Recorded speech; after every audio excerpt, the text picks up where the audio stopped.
दोस्तों नमस्कार। यहाँ बात करते हैं योग आयुर्वेद स्वास्थ्य के बारे में। किस प्रकार से अपने आहार विहार को ठीक रखा जाए, संतुलित रखा जाए, सुखमय जीवन जिया जाए। मैं डॉक्टर मनमोहन लखेड़ा आज बात करूँगा योग में मिताहार क्या है। आप जानते हो कि आहार का हमारे जीवन में बहुत बड़ा रोल होता है और साधना के लिए तो इसका विशेष रोल होता है के बारे में। योग में मिता आहार तथ्य अपथ्य क्या है।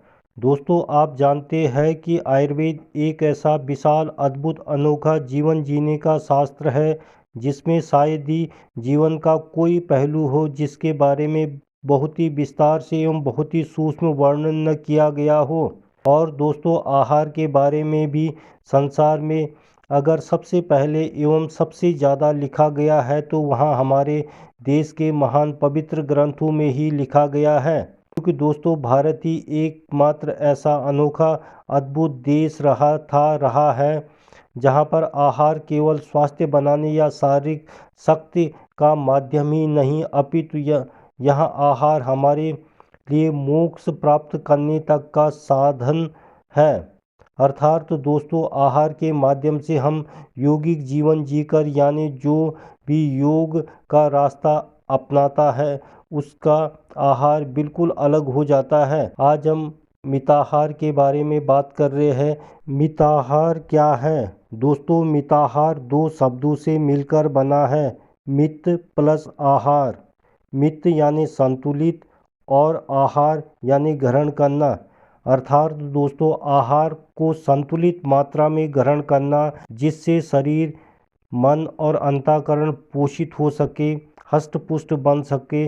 वह न तो अधिक मात्रा में लेना चाहिए और न ही बहुत कम मात्रा में। इस प्रकार दोस्तों, यह कहा जा सकता है कि योग साधना के अनुरूप शरीर को स्वस्थ और सुंदर बनाए रखने के लिए जो संतुलित आहार ग्रहण किया जाता है उसे मिताहार कहते हैं। या दोस्तों, ये भी कह सकते हैं मिताहार का अर्थ सीमित आहार है। जितना भोजन लेने की क्षमता है उससे कुछ कम ही भोजन लेना और साथ ही भोजन में इस्तेमाल किए जाने वाले तत्व भी सीमित है, तो यह मिताहार है। भोजन करते समय ईश्वर के प्रति आभार प्रकट करिए। इस प्रकार के मिताहार से योगाभ्यास में स्फूर्ति बनी रहती है। साधक शीघ्र ही अपने अभ्यास में सफलता पाने लगता है। मिताहार का वर्गीकरण यानी मिताहार के प्रकार। दोस्तों, यौगिक साहित्यों में मिताहार को 3 भागों में बांटा गया है। नंबर 1 भोजन की मात्रा, नंबर 2 भोजन की गुणवत्ता और नंबर 3 विशिष्ट मन स्थिति यानी मन की विशेष स्थिति।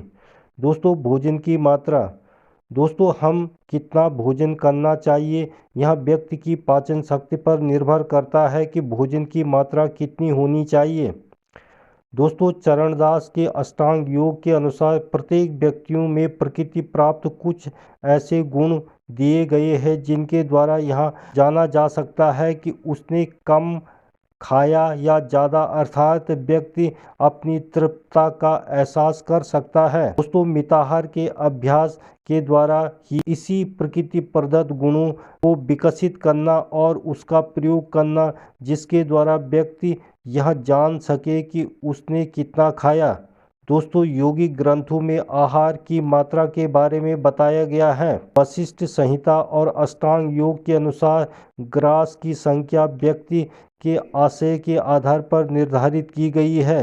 4 आश्रय, ब्रह्मचर्य, ग्रस्त, वानप्रस्थ और संन्यास। महान योगिक ग्रंथ दर्शनोपनिषद के अनुसार भाग्य में रखे गए भोजन के 1/4 भाग छोड़कर भोजन ग्रहण करना चाहिए। महान ग्रंथ हठ प्रदीपिका के अनुसार स्निग्ध यानी चिकनाई युक्त तथा मधुर भोजन भगवान को अर्पित कर अपने पूर्ण आहार का चतुर्थांश कम खाया जाए उसे मिताहार कहते हैं।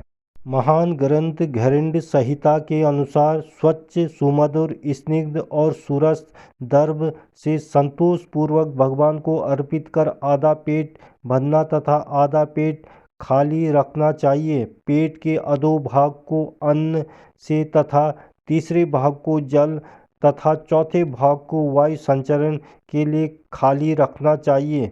दोस्तों विद्वानों ने इसे मिताहार कहा है। नंबर 2, भोजन की गुणवत्ता। दोस्तों यौगिक शास्त्रों में भोजन की गुणवत्ता को 2 भागों में बांटा गया है, पथ्य और अपथ्य।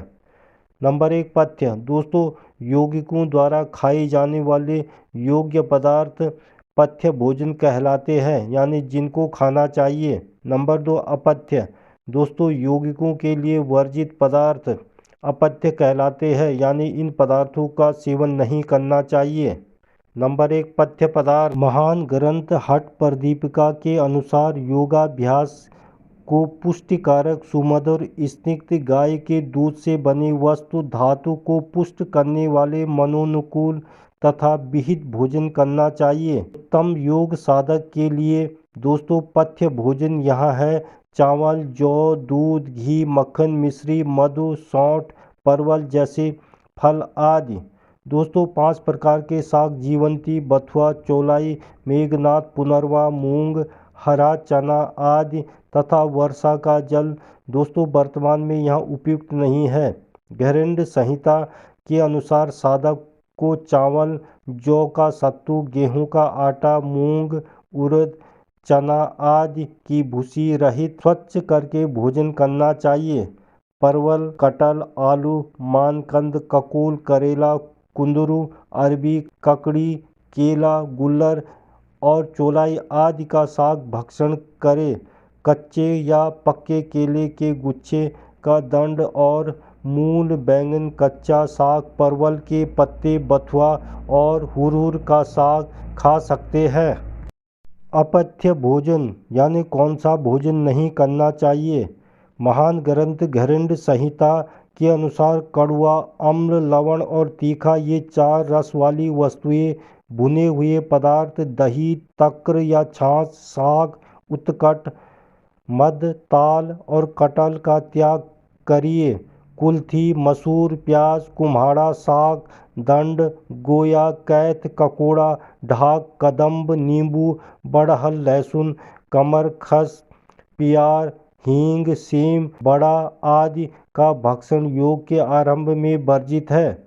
दोस्तों मार्ग गमन, स्त्री गमन और अति सेवन ताप भी योगी के लिए उचित नहीं। दोस्तों मक्खन, घी, दूध, गुड़, शक्कर, दाल, आंवला, अम्ल रस आदि से भी बचिए। दोस्तों महान ग्रंथ हठ प्रदीपिका के अनुसार करेला आदि कटु और इमली आदि खट्टा और मिर्च आदि तिक्त, तीक्ष्ण, लवण और गुड़ आदि उष्ण और हरित साग, यात्रियों का साग, तिल का तेल, मदिरा, मांस, दही, मट्ठा, हींग और लहसुन आदि वस्तु योग साधकों के लिए अपथ्य कहे गए हैं। दोस्तों आयुर्वेद की में अपथ्य भोजन के संबंध में 2 बातें कही गई है। नंबर 1, स्वाद की दृष्टि से। नंबर 2, पाचन की दृष्टि से अपथ्य भोजन। नंबर 1, स्वाद की दृष्टि से। इस आधार पर अपथ्य भोजन 6 गुण बताए गए हैं: कटु, अम्ल, लवण, तिक्त, कषाय एवं मधु, मीठा। नंबर 2, पाचन की दृष्टि से अपथ्य भोजन 2 प्रकार के बताए गए: गुरु और लघु। इस प्रकार उपयुक्त ग्रंथों के आधार पर अपथ्य भोजन के गुण: बासी, जूठे व गंदे भोज्य पदार्थ, कटु, अम्ल व नमकीन, बार बार गर्म किया हुआ भोजन, कठिन भोजन जैसे कटहल, बहुत अधिक गर्म अथवा बहुत अधिक ठंडा भोजन। दोस्तों विशिष्ट मना स्थिति को यह विशिष्ट मना स्थिति के साथ भोजन ग्रहण करना चाहिए, क्योंकि इसका प्रभाव शरीर पर ही नहीं हमारे अंतःकरण पर भी पड़ता है। महान ग्रंथ वेदों में कहा गया है त्याग के साथ भोजन ग्रहण करना चाहिए। वाल्मीकि रामायण में अन्न के गुणों के बारे में बताया गया है: यदन्न पुरुष दृष्टि भवति तदन्नस्य देवतः। अर्थात दोस्तों मनुष्य जैसा अन्न खाता है वैसे ही अन्न उसके देवता अर्थात अंतःकरण खाते हैं। श्रीमद् भागवत गीता के अनुसार उचित आहार, उचित विहार, कर्मों में उचित चेष्टा, सही समय पर सोना, सही समय पर जागना, ऐसा करने वाले योगी के सारे दुख रोग नष्ट हो जाते हैं। अष्टांग योग में चरणदास जी ने मिताहार के बारे में निर्देश दिया है: सुधा मिटे नहीं आलस्य आवे। दोस्तों हमें ऐसा या इतना भोजन करना चाहिए जिससे भूख भी मिट जाए और आलस्य भी ना आवे। कहने का तात्पर्य ये है कि यदि अधिक भोजन कर लिया जाए तो आलस्य का निर्माण होता है तथा कम भोजन से मन अशांत रहता है, क्योंकि क्षुधा या भूख की वृद्धि नहीं होती और संतुलित आहार का निर्देश दिया गया है। दोस्तों आयुर्वेद शास्त्र में कहा गया है भोजन स्वयं को संतुष्ट करने के लिए नहीं करना चाहिए, वरन शरीर के अंदर विद्यमान भगवान को प्रसन्न अथवा संतुष्ट करने के लिए करना चाहिए।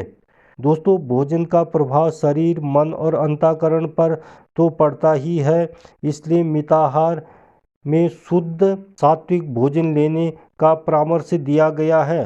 दोस्तों योगाचार्यों ने मिताहार के 3 विशेष पहलुओं पर विशेष ध्यान देने को कहा है: भोजन की मात्रा, भोजन की गुणवत्ता तथा विशिष्ट मना स्थिति यानी मन की विशेष स्थिति।